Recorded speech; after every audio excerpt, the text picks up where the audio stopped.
هو يرفع التلاوة الشيخ محمد أبو جعفر الطيار.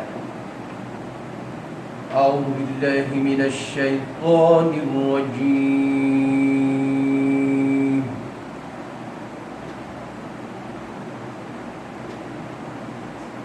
بسم الله الرحمن الرحيم.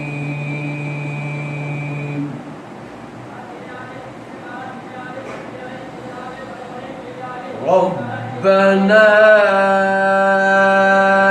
إنك تعلم ما نخفي وما نعلن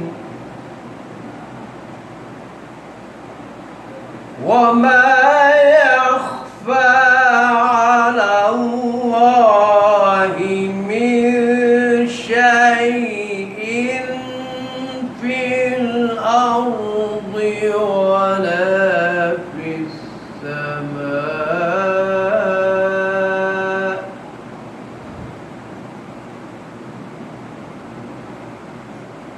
الحمد لله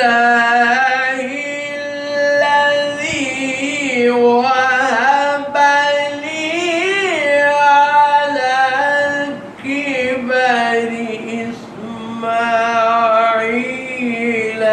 وإسحاق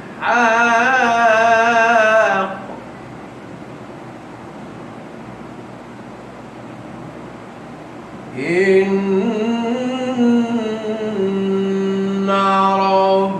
ربي لسميع الدعاء.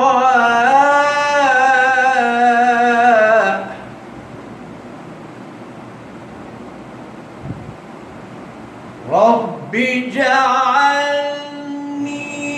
مقيم الصلاة ومن ذريتي